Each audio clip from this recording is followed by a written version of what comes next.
Can all of you hear me? Okay. Well, thank you so much for joining us on this session. As you know, this is reporting on Pakistan. It's a very dangerous country, as you all know, to report from. It's an ever-changing realities, it's complex, it's fraught with unexpected danger. And unfortunately, we have lost 3 journalists just this year, and it's the beginning of the year. Last year, we lost 11 journalists in Pakistan. So it's a country which is not a very easy country to report from. Let me begin by introducing my guests on the panel. I'll begin by Zahid Hussain. He's an award-winning journalist and writer. You all know him. He's a frequent commentator on all national TV channels. He's a senior editor with Newsline. He has written for Times of London, Newsweek, The Wall Street Journal. He has covered Pakistan and Afghanistan for several years and for several international publications. His book, Frontline Pakistan, is very well known, and so is his book, The Scorpio's Tale. Seated right next to him is Matthieu Aikins. He's an award-winning writer again and journalist. He lives in Kabul and he reports on Central and South Asia. This year, Matthieu was a finalist for a National Magazine Award in the reporting category in 2000. And in 2008, what was very interesting was that you traveled by road to Afghanistan, to Uzbekistan, I believe, and you started writing then. His breakthrough article came in late 2009 with the story The Master of Spin Boltok, and this was exposing the drug trafficking that is taking place on the border between Afghanistan and Pakistan and bordering Afghanistan, of course. Last but not least, Shahan Mufti, seated right next to me. He's an international journalist and author. His first book, The Faithful Scribe, The Story of Islam, Pakistan, Family and War, is about the cultural and religious roots of modern Pakistan. And he reported from Pakistan between 2007 and 2009. You all know that those were the years when we had the lawyers movement, we had the Lal Masjid operation, and of course we had many other things, including the Swat operation, in fact. So we have some very eminent journalists. Let me begin by asking you, Zahid Saab, because you have reported from Pakistan the longest it seems, and all of us. Why is it that this country is so dangerous to report on? I think maybe in terms of so many journalists have been killed, but most of the journalists who died actually reporting in tribal areas. So it may be seen from outside a very dangerous country for the journalists, but I think probably it's also very exciting to report. If you have so many stories, so much is happening, as they say, there's never a dull moment for journalists in this country, and also for diplomats. So it's both. Maybe actually when we're talking about danger, it's always there. All the conflict territories have this problem. It's not just Pakistan, and Pakistan has seen a lot of conflicts, and particularly in the tribal areas, in the Khyber Pakhtunkhwa. So, but actually, if you see the other countries, the same problem. Like in Iraq, so many journalists have been killed, and so I think doing journalism in Pakistan is the most interesting thing. We all started, I particularly started my journalist career during General Zia's period, and that was a period of resistance. And the best journalism came out, what I always see is the resistance media. Although there was a lot of censorship, a lot of restrictions, what the freedom you see now did not exist. But I think probably it was the golden period of Pakistani journalism as well. Quite a lot of young journalists came out. I remember working for Herald, and we had so many stories, even about martial law and the problem. Obviously, Herald was spared by General Zahid, maybe for different reasons. He may be showing it to the world that the press is still free. But it did give us a lot of opportunity. I remember writing one of the best stories I have written was Sin and told a story in 1985 when the Mahdi movement against the military government was being carried out. But that was the point that we still, despite all those restrictions, we managed to get all those stories out. How do you think Zia years was different from Musharraf years, from the point of view of a journalist? Because on the one hand, we hear people saying that it's really Musharraf that gave journalists that kind, or opened up TV channels, but there was a lot of self-censorship also. Well, there's no comparison at all. When we are talking about censorship, when we are talking about restriction during General Jala, we have never heard before that, and even after that, pre-censorship, what we call pre-censorship. Sometimes papers would appear blank page because stories would have been pulled out from there. And that was also created when journalists, hundreds of journalists went into jail.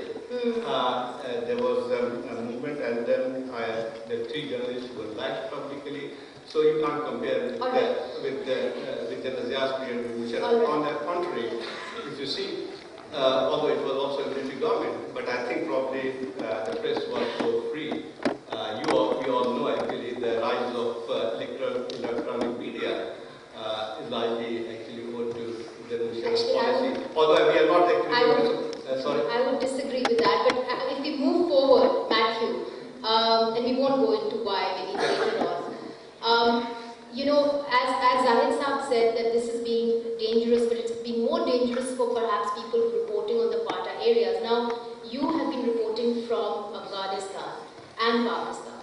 How do you find these two different? Because it seems to me, when I speak to journalists across Afghanistan, they say that they're caught in the crossfire between the Taliban and, of course, NATO troops. I mean, sometimes it's very difficult for them to report stories because how do they, I mean, just the fact that what do you call them? Do you call them freedom fighters? Do you call them insurgents? Even that label, we are struggling with. What is it like over there?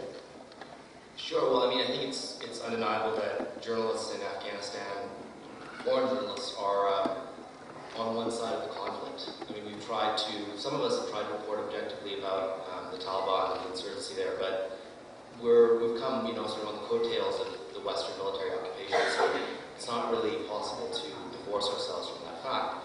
And, sadly in recent years, the conflict has kind of taken on an unpredictable and chaotic aspect, particularly with the fragmentation of the Taliban movement, that has made it no longer possible really to get guarantees that would allow us to visit with them and come back safely.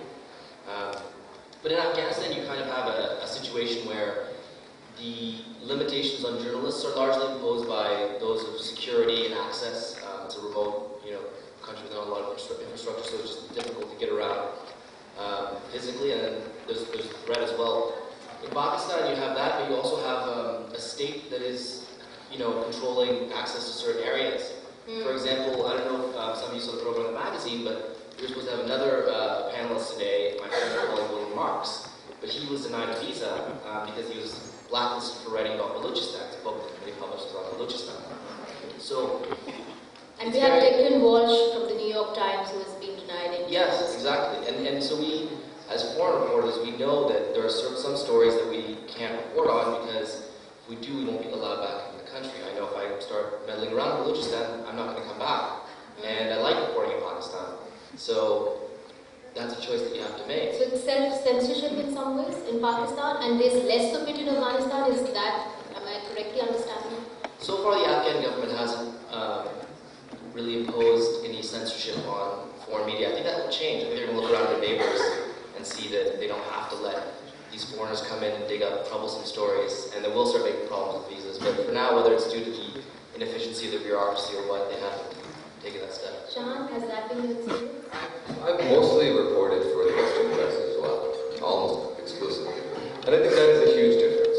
And that's something that really does ring true. That the big difference between Afghanistan and Pakistan right now is that even though the Western war, American war, America is essentially fighting a war, and part of it's Afghanistan war in Pakistan. But the American military presence, or the NATO military presence, is not here officially. And so journalists are left in this place where they are covering an American war, essentially, factually covering an American war, without the cover of any U.S. military, or being able to embed yourself, or at least have some presence. So, I mean, I've spoken to a military attaché at the U.S. Embassy who didn't exist, for example, because they don't exist here in a way. And so they are here. The NATO military presence is here, and the U.S.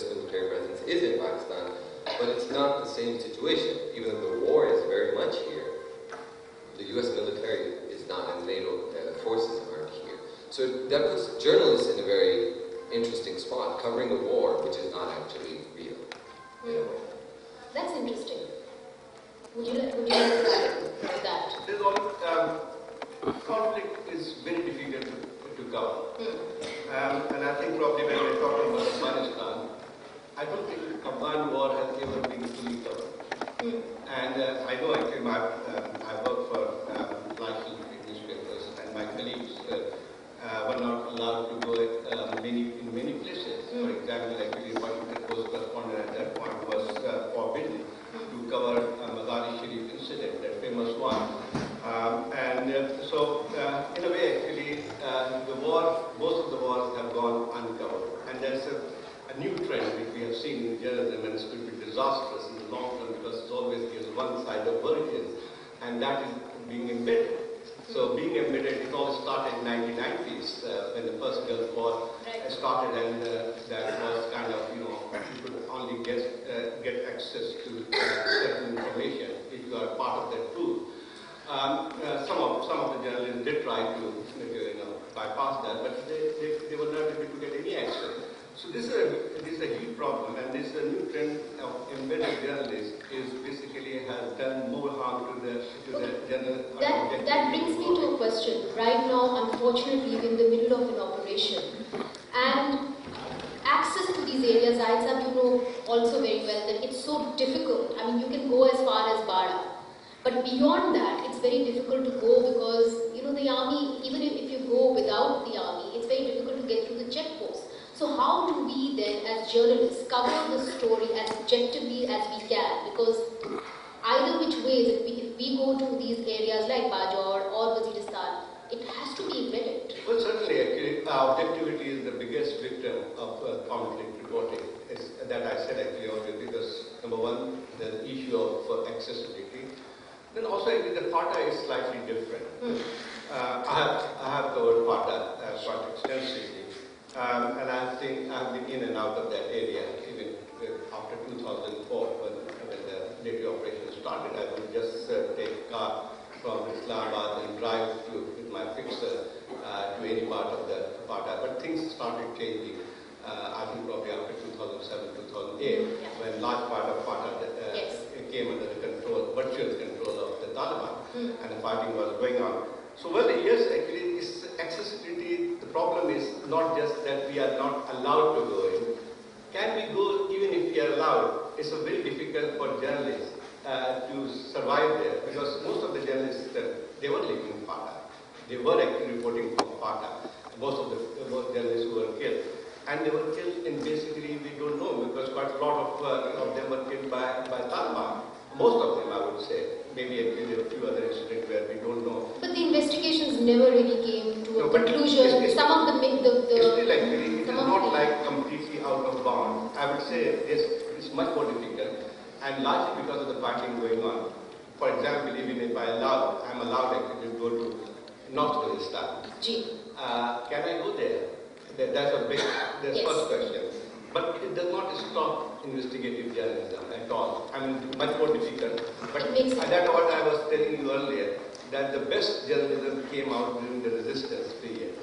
And that's why even if you are handicapped, you are restricted from covering certain areas, even if you are not allowed for that matter, the things do come out. It's not like actually you are completely... Shahan, you wanted to say something? Sorry. I agree, and this is the truth with anything, that in order to do good journalism, to commit good journalism, I think sometimes it is required to break laws. And that's not just in Pakistan. You have to break laws in order to sometimes get a good story. The state... Well, I mean, there's in the United States, for example, where you have a pretty strong fourth estate. There are questions of whether this NSA leaks that have come out. Did journalists break laws? Did they, by getting those leaks, and by getting Edward Snowden's leaks, did Glenn Greenwald, the American journalist who covered that story, did he break the law? Did he, that's a discussion going on in American journalism circles, sadly. So that in itself is not, this is happening in every country of the world. To get to the news, you sometimes have to break those laws, and that's what the news media are about, is that is why they serve that function in society, to uphold democracy. And that's why they have that special place. They're not just citizens, they are journalists, and they have that and there is an understanding that sometimes to uphold democracy you have to break laws. You know, And so this is, but in the context of war and conflict, this becomes very, very difficult. During Jazz period, for example, there was completely banned covering that MRD movement.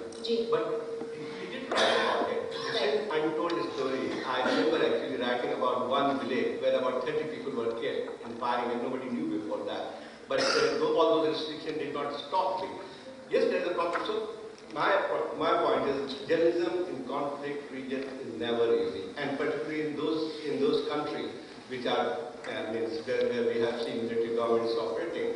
In fact, actually, we are much more fortunate in Pakistan than some other countries. Like, for example, in Middle East, Egypt and other places, if we compare Pakistan to that. Despite all those problems. I'll ask you a question, a very controversial two words that I will throw out here. National interest. National interest. Okay. I've heard it ad nauseum while I've been a journalist for 10 years, reporting on it, especially on electronic media. What is exactly national interest? I think the state has failed to define up to now.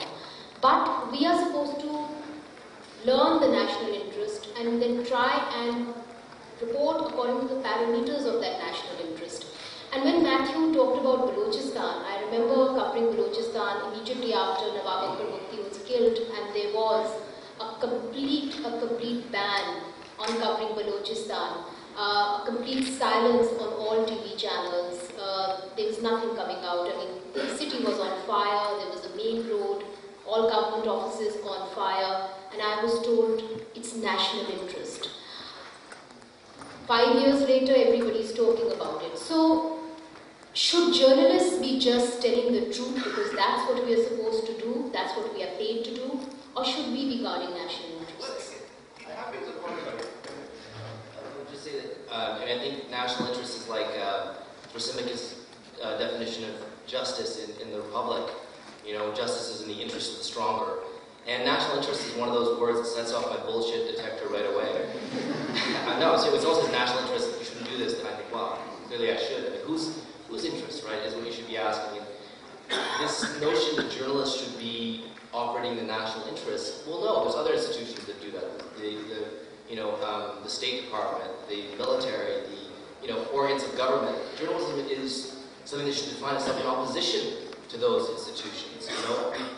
Zahid mentioned something very interesting about how the best journalism comes from resistance, and I think it's interesting today to ask that question. In Pakistan, what are Pakistani journalists resisting? What are they in opposition to? Because you have to. I mean, personally, when I go to Afghanistan, my work focuses on exposing war crimes by U.S. Special Forces, drug trafficking by their Afghan allies, scams and contracting, right?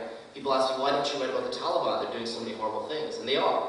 But, my audience is an audience in the West, and what I want to do is challenge their assumptions and challenge their notion of their own actions in this part of the world, because they are in a position to make a difference about it. If I harp on about the Taliban to people in DC or Pakistan, how messed up this country is, they're just going to nod and feel, superior about themselves. But you have to challenge your audience, and that's a good question for journalists to ask. Who's your audience? Yeah, that's a very interesting question. Yeah. Because every country has supposedly its own national interest. When America went to war with, in Iraq and other places, they always say that it's in the national interest. So you are absolutely right, actually, that it's up to journalists how do they see the situation and how do they report. When you're talking about Balochistan, maybe this is some narrative, state narrative, national narrative, government's narrative there. But how did it stop us from writing? For example, you talk about Akbar Bukti. I spent 3 days with Akbar Bukti just before he left for the cave, and he was still. The fighting was still going on. I went to see everyone. I visited some of the rebel camps also. And I came back and I did a story for both international newspaper magazines and Newsline. And it was a cover story in Newsline. The other was. I remember that. I remember that very clearly. Also clearly. in Newsweek, 4-page story about Bushara's other war. So are national interests disturb them more when it's the Urdu press, electronic It's media? also something to do how do you take it. I always believe that yes, actually there may be restriction. There may be actually if you are weak, if you can't stand up to the pressure, there will be more pressure. But throughout my journalistic career, I have written everything. My book, The Frontline Pakistan, you mentioned, is almost indictment of our security policies throughout that period. And I have still been writing about those things. But it always also depends on journalists. And I've seen actually people who see on their shoulder, they may be actually will come under more pressure. And there's always been pressure. Right. Shahan, would you like to say something Yeah. on this? I mean, do you also tailor-make your stories to fit the audience? Or? Absolutely. I think this whole conversation about national interest and audience is actually very sensitive. Because even right here, I mean, we're talking about reporting Pakistan, right? And it's been half an hour now we've talked about it. And we have been, so far, I've only talked about Balochistan and Pakistan. And right there, you can see, we're talking about Pakistan, a country of whatever, 200 million people, with 4 provinces. But we are talking about 3 journalists who have covered Pakistan, mostly for a foreign audience. Right. And therefore, our conversation has centered on Balochistan and Pakistan. Right. And I think, I mean, I would be interested in hearing your experiences with this. But writing for, again, American newspapers and magazines, I started off as a daily news reporter, I moved into magazine writing, and then I've written a book. In all 3 worlds of writing, I have encountered a lot of difficulty talking about the Punjab. Talking about somehow making the Punjab. See, going through Lahore, writing a story about Lahore becomes extremely challenging. Why? Why is that? Well, I think that's the whole question about Challenging by who? For you, in what way? I think it's the audience. I think it's because we are speaking to a foreign audience, to an American audience. I can speak for myself. I'm speaking to an American audience.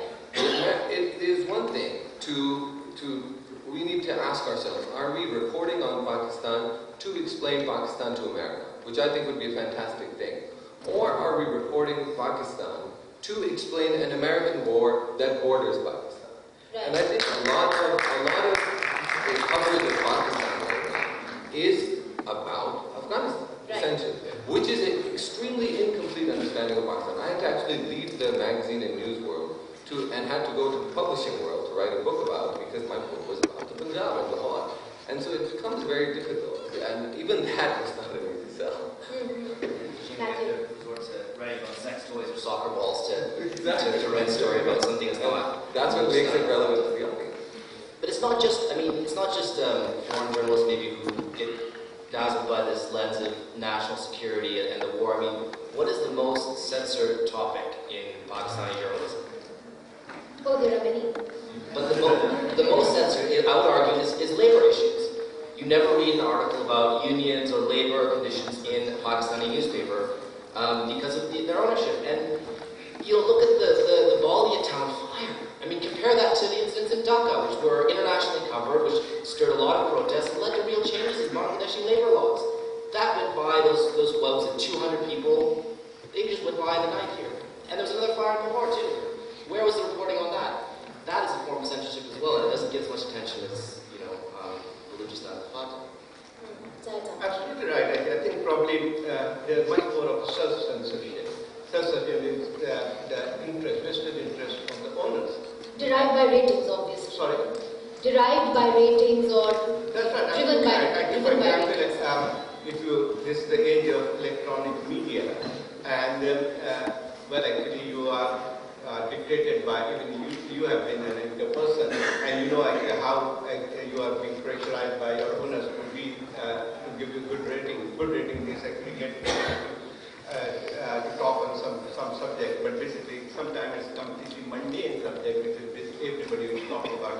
I agree with you that people do not go into investigating those critical issues which affects the daily life of the ordinary people, and largely because of that it does not give good rating, or maybe people are expected to read something more sensational. But I'll come back a little bit of writing for foreign audience as well as for Pakistani. I have worked for both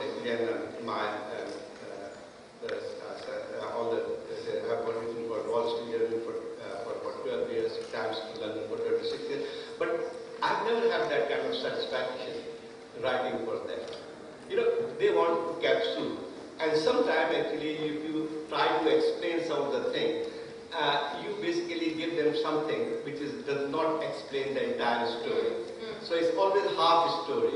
And that's quite frustrating. And that's one of the reasons when people talk about it, it's very strange that when, if I remember actually doing a story, it was a very small story in the Times of London, and next day I saw a headline in the Viva quoting the same story, because they thought actually that is what the truth is, although actually that some of the stuff has already come out in the local press. Right. And so that is also, I would say this is when we're reporting on Pakistan for the foreign audience, there's always a problem. Giving, like, for example, in 500-word story, or maybe the biggest story would not be more than 900 words of story. So half the time you basically try to explain some of the basic things to the foreign audience. So you found it challenging, but you know, you did some work on drug trafficking in Spindboldak, and we on the other side of the border in Chaman also did an expose on smuggling, which was drugs and cars and shampoos and soaps and all kinds of things. And what we faced was that we were actually, our correspondent was thrown out of Chaman. Our Quetta bureau chief had to move to Islamabad for a couple of weeks, and our driver was also thrown out of Balochistan. So I'm wondering that when you do actually go out and tell the full truth, are you putting your colleagues in danger, and where should you as a journalist stop? Because it's not just a matter of telling the truth, there are consequences to that truth. I mean, I do know that there was a NATO truck there, they knew what was going on, the Americans knew what was going on, the army knew what was going on, the government knew what was going on, the local government knew what was going on. It was all happening hand in glove, and we said it as it was. So where do you draw the line as a journalist? You know, people say that no story is worth your life, but that's not necessarily true. Journalists do risk their lives because we believe that things are important enough to die for, take the risk at least. Like a lot of people in other professions, you know, the police or paramedics. But I think you have to also look to building other forms of, say, solidarity with other reporters, with other social movements, with your public, with your audience, and sort of make, you know, your journalism about a larger project, so that you're not just out there getting slaughtered by yourself for this article that you wrote. I think that's one of the answers to that puzzle. But it's a dilemma, you know. You know, it requires sacrifices of us, I think. And I think one thing that you could also speak to is working as a freelance writer, which is more and more happening, especially in conflict zones. A lot of freelance writers are working, and there's absolutely no institutional support for freelance writers sometimes. And so you are sometimes putting only yourself in danger and your fixer at some point. But I think, I think this issue of who are you serving, you know, whose interests are you serving by writing about and investigating something is something that we all think about. I don't think there are any easy answers to that. Tell me something, you worked in Pakistan between 2007 and 2009, you returned now. I still actually, yeah. You still do? Yes. How has it changed? I started off for me personally, it has changed a lot, because I started off as a daily news reporter. So I was a correspondent for the Christian Science Monitor. And then how has the country changed? The country, I started, really my beginnings of my reporting was right when the Red Mosque incident happened in the summer. I think that incident in itself changed Pakistan in fundamental ways. And that is still happening. It's on the front pages today, maybe. I haven't had a look at the front page. But that story, the Red Mosque story still might be on the front page today. And I think that, I can't overstate how much I felt. I've lived in Pakistan. Most of my half my life I've lived in Pakistan. And nothing of that sort has, in my memory, nothing happened of that sort that changed at least the city of Islamabad, and I think all of Pakistan that much. Obviously, the fall of Shahan following that was also a huge development. As a journalist, I can't speak. As a local journalist, it's another story. You could speak to that story of what it is like being a local journalist, or you could like that. But as a foreign journalist, I occupy a particular place because I am Pakistani and my movements aren't restricted like a foreign journalist. Zahid Saab, there is going to be a pull-out of troops in neighboring Afghanistan. Though he said that Pakistan is looked at with the prism of Afghanistan, and unfortunately it's true. How do you think it's going to affect Pakistan? Well, I think what people are not talking about at this point in time, thing is, particularly I have talked about international media, it's all focused on Afghanistan. But I think the country to be watched is Pakistan. The war has already spread over to this side of the border. In fact, more people are being killed in Pakistan in terrorist attacks, probably than in Afghanistan or any other conflict region.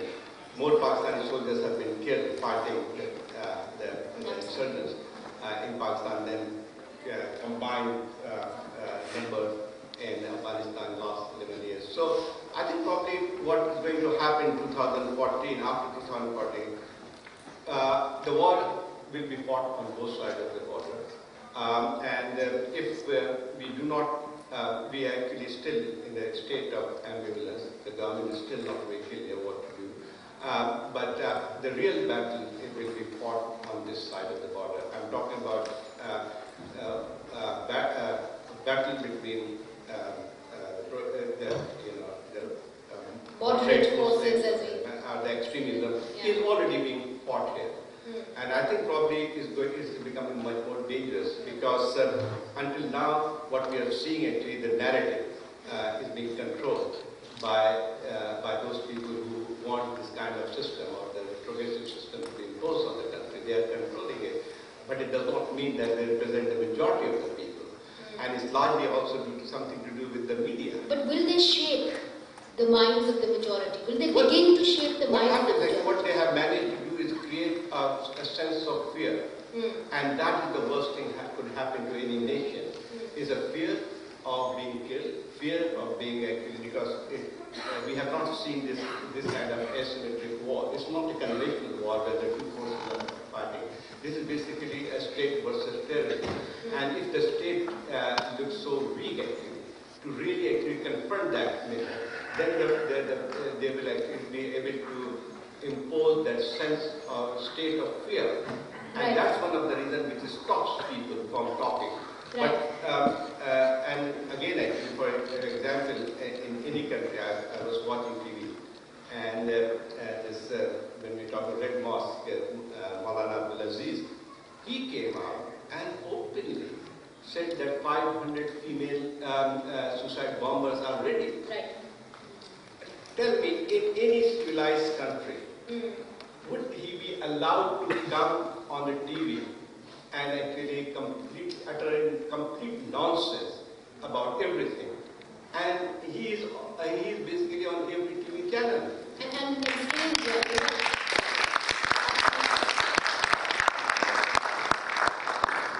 basically freedom of press, for example, I'm sorry to say that I'm being journalist, I'm saying that it's a double-edged sword. Good, actually, we have freedom. Well, actually, some of the issues we are supposed to be completely taboo in the past are being discussed, but largely, if you look at it, it's also spreading ignorance. It's also spreading some kind of retrogressive views. And I think probably when we are talking about the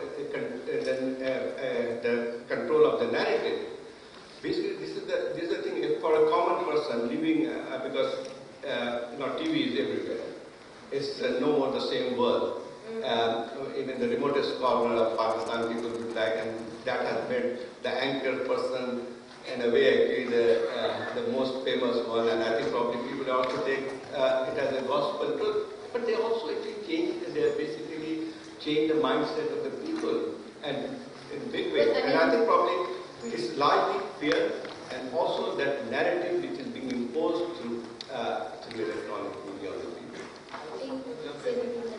I just want to jump in and answer maybe the same question. I think it's very difficult for me to predict what is going to happen after 2014. Because this whole question of what does this region look like without the US or NATO forces presence in the region is a complete hypothetical. None of us know what that looks like. So I think it can go in any direction. I mean, anything can happen, and I will not hazard a guess. But what I will say is that the coverage of Pakistan And Pakistanis writing about Pakistan, reporters writing about Pakistan, and foreign reporters writing about Pakistan for a foreign audience, and Pakistani reporters writing about Pakistan for a foreign audience, the dynamic, the context of that reporting will change.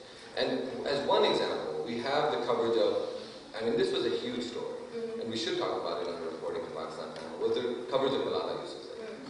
That how politicized that a story of a 12-year-old girl getting, or however old she was, 14-year-old girl, getting shot was, it was, I mean, it's amazing what the context of an international conflict can do to a simple story of a child getting shot. And at the same time, I mean, we had it at the same time that Malala was getting shot. I was actually I flew to Pakistan the day she got shot. I was in the U.S. that week. But around the same time, an American child by the name of Trayvon Martin was shot as well. That was the same week. And I mean, it's just amazing how those two conversations went in two different directions. One became this, I mean, you know, it was not that Trayvon Martin was not a touchy issue to cover in America, but still, I mean, it was a story of a child getting shot, and once you remove that context, if you take America and the NATO forces out of Afghanistan, how the Malala story might have played out might have been completely different, and we don't know that. And that's why I think that in that way, reporting on Pakistan will change, regardless of what happens. All right, Matthieu, I mean, you know, the elections are going to happen in Afghanistan very soon, and I have two questions for you. Let me put the first one to you. My friends in Afghanistan say the watershed moment is not going to be the pull-out of NATO troops, but it's going to be the elections. Do you agree? No, not really. I mean, I think that the elections are going to be a transfer of power between two different groups of elites. I mean, it depends how they manage it, but I don't think that the sort of order that resides in Kabul right now is going to change fundamentally. You're going to see the same individuals and their networks in key places. But let's say that the whole country is not going to change, in a single year because there's elections and the troops pull out. There's going to be a much more gradual shift, I think, in terms of what's the fundamental basis for the government stability of the country.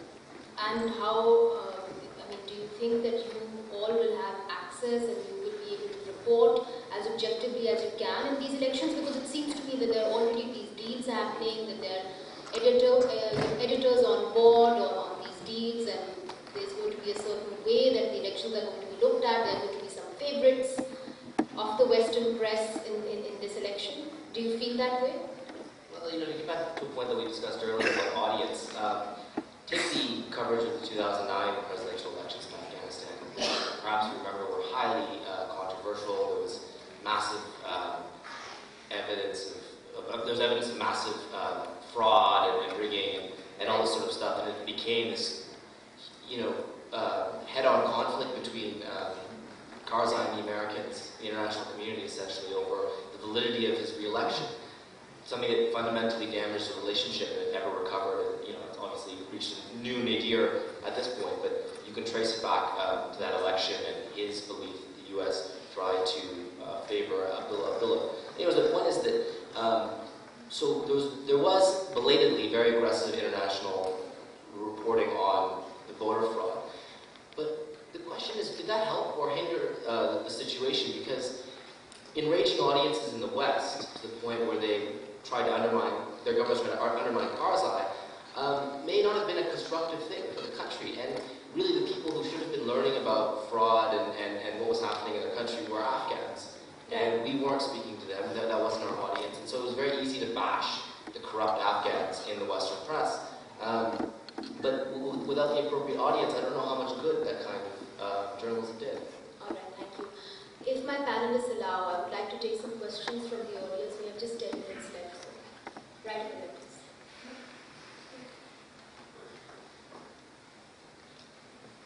My first question is for Mr. Zahid.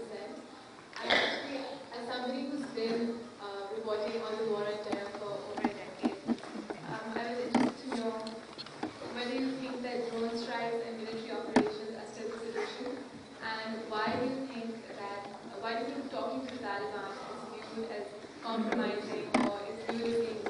And I also have another question, I'm so sorry for that. I wanted to ask you your opinion on the future of print media, if it has a future at all, or if the world is going to go on print media, on the future of print media, and whether social media and the digital world is going to take over. Alright, that's a Well, actually, there are two things. Number one, press literary operation is the solution. Well, in the long term, the only literary solution, literary operation is not the solution. That's for sure. But one has to see actually the concrete situation.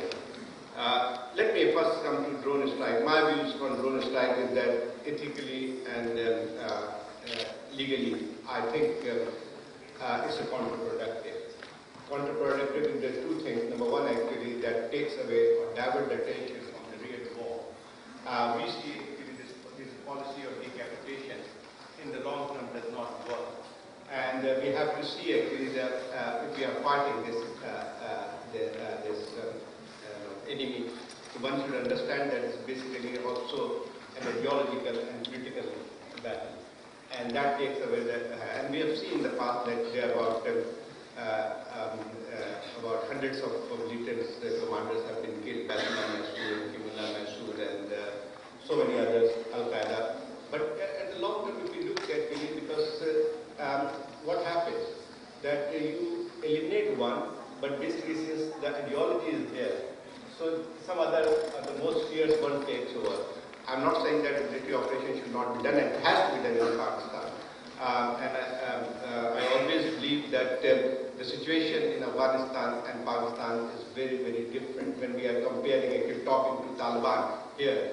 Look at who are, there are two different things altogether. In Afghanistan, the talks have not gone anywhere, but if the Americans are talking to Taliban, they basically would be talking to a force which has, whether we like their ideology or not, have been there as a political force. And the Americans would like to have a peaceful and smooth exit from Afghanistan, so they will talk to anyone who are opposing to them. In Pakistan, it's a completely different situation. These are the people who are challenging the writ of the state. They are trying to impose the retrogressive worldview through force. And actually, if you see, this is mere terrorism. This is not a victory. It is a very different situation when some group is fighting for their fundamental rights. They are alienated from the state because their democratic rights have been suppressed. You can talk to them because they have genuine problems. But here actually, how can you talk to those people who have killed about 50,000 people, who are killing everyone who is opposed to them?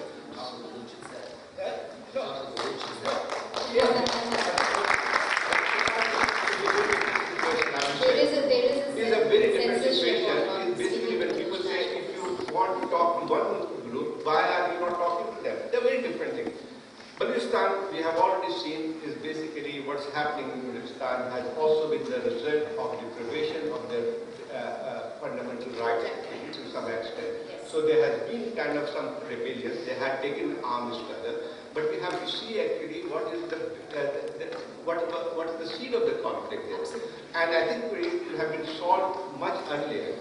So we have to talk to them and bring them to the mainstream. But can you talk to those people who have their own interpretation of Sharia and Islam, and they basically only believe in terrorism, and they are trying to actually, they want to take over the country. And as you said, what is very dangerous is that they are actually hijacking the narrative.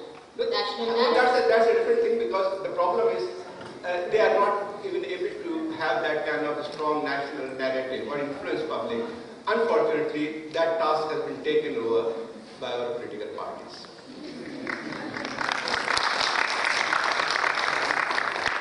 Just to be very brief, I think that, obviously the decline of the print industry is pulling over a lot of journalists, but it's also opening up a lot of opportunity online, and I look forward to that happening in Pakistan. I think already you have some very interesting online publications like Tanki. Maybe you aren't familiar with it, but it's a very vibrant, sort of radical online publication, and produces some of the best writing in journalism, I think, that I've read coming out of Pakistan. All Right, I think we can go to the next question. Abdul Rahman Khan from Geo Election Cell. As a student of journalism, I have a question. That don't you think we are today very selective about investigating journalism? Don't you think, is it a fashion to only criticize the same ideology which was very much selling point, but nobody is daring to ask question about the situation of Karachi? A person, Altaf Hussain, who is sitting in Britain and threatening the complete nation, don't you think that is it the state Brit challenging point? And what is the credibility of our investigating journalism today about the Sawar fucking video and about a question regarding Malala? The Talat Hussain shows not telecasting by the channel. Why?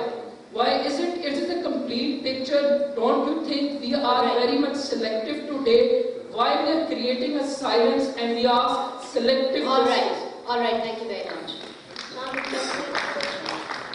I think, again, yes. The answer is yes. We are selective, and there are challenges in reporting in Pakistan. Again, these challenges exist everywhere. They come in different forms. These are challenges of journalists' personal security. How are you going to get hurt if your name appears on a story? These are challenges of institutional form, of what your publication or your TV channel is. What is the business side of those channels, or what are the relationships those channels have with people in power? How much is their safety and business interest? So these are universal challenges for the press, for the media in any place, and yes, they exist in Pakistan. I think when specifically you mentioned, what I brought up was the coverage of Malala, and you mentioned that. I think again, I think that you cannot disengage the coverage of those very specific issues from the larger political and war context. And this is the thing, is that what you said about Malala, for example, was a lot, the meaning it took on was a lot more than what you just thought had happened to Malala. What happened to Malala, and whether it was okay or not okay, also became interpreted as, what are your views on Pakistani nationalism? What are your views on the United States presence in Afghanistan? What are your views? So journalists are in a place where there are all kinds of questions. So yes, I guess we are. Karachi has not been investigated. Karachi has been. Actually, from very beginning, when I started my career in the Herald and then Newsline, we have done complete cover story, investigative reporting, and if somebody really wants to understand the phenomena of FKM, they must go back to old copies of Herald and Newsline. And I think probably that's not correct, and we have done it at the height of their terror. And I'll add to that I'm sure you all know that all media channel outlets, private TV channels especially, are under threat. We were doing a show just a few weeks ago, and we were told that we should refrain from certain words, that we should not be criticizing a certain group, and I'm not talking about a political party here, simply because our channels were under threat. Our bureau in Peshawar, the Express Bureau, they have already wiped out all their logos from DSNG vans. So there are serious threats, and whatever you say on air will have repercussions for your colleagues. You certainly don't want people killed. We do believe in the truth. I think in Pakistan, I can confidently say that the media people like Zahid and so many others, journalists, we have big names in Pakistan, and they have stood by the truth and they have jealously guarded it. But unfortunately, I think in this day and age, it's become even more complex, and there is unexpected danger.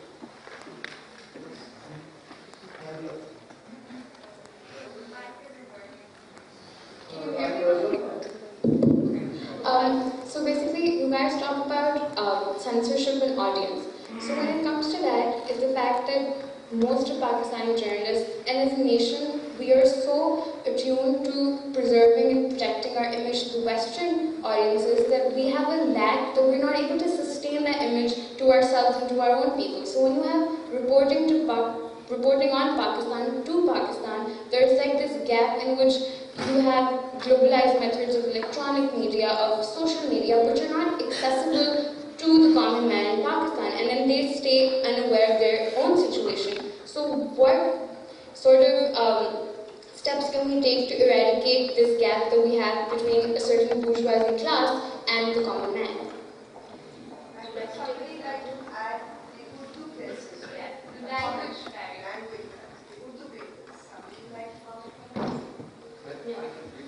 I mean, this whole idea of image building, I mean, it's very annoying because I'm not in the business of image making.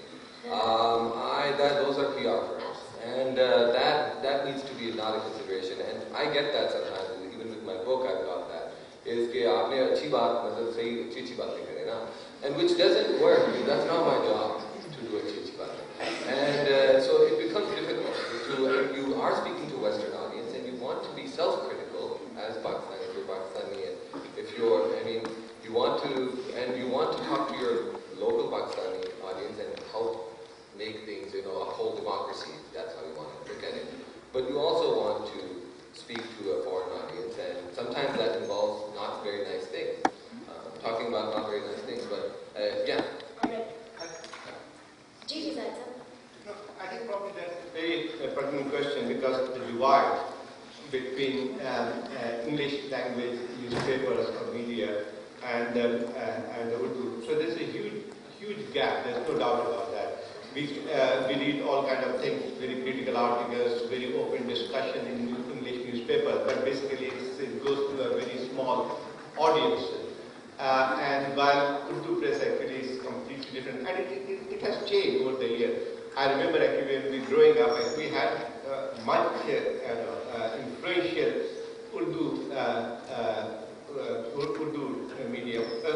Urdu media, and Lailu Nahar, Al-Fatah, Mayar, and even some of the newspapers like Imrose. So basically that has gone, and they said the gap is widening, and that's also something to do with the television, I would say, that popular culture, and then social media. Absolutely right, it's a new media which is developing, and I think in the next few years, it seems the print media will have its influence much more reduced. Just that. Because everybody's... We should take another question. I am Raza Wazir from North Waziristan. Sir Zahid Sahib, it was really disturbing to listen to you again in the categorization of Taliban into Afghan Taliban and Pakistani Taliban, and your support for military oppression here and dialogue here. Doesn't it would lead again to the dubious characterization of Taliban into a good one and a bad one? Because if you support, a dialogue there, because they are a force, then Afghan can also, tell you that because Pakistani Taliban has now become a force to reckon with, so you should sit with them and talk to them. Is it the only way? The only reason because Afghan Taliban are more powerful that they, are going to talk to them. All right, thank you so much. Let me first clarify one thing. I'm not supporting whether they should talk or not talk. I was just explaining that we cannot draw a parallel. What is basically Americans are doing in Afghanistan, whether they talk to Taliban or not talk to Afghan, or the Kabul government talk to Taliban or not Taliban, is their issue. And if they have some reason for that, but basically what I was not saying actually drawing a comparison that way. I don't think I believe actually they have the same worldview. But basically I'm talking about from Pakistan point of view. Why we should not talk to them? It's not my concern if President Karzai tomorrow talks to Taliban for different reasons. It does not mean that I want him to talk. Yes, it's basically the prerogative of Afghan government, or basically the Americans, if they want to have a peaceful exit, if they talk to them, it's a different situation for them. It does not mean that we draw a line between good Taliban or bad Taliban. All right, can we have the last question and then perhaps close the session? My question is to all of you. Who finances the Taliban? And why aren't the countries named?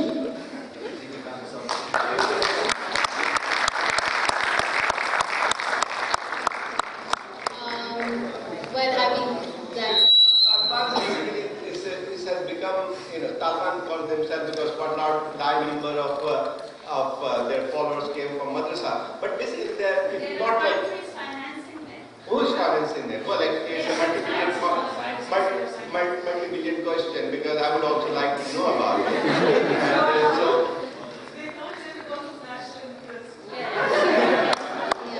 Can we go on or should we close the session? Do we have time?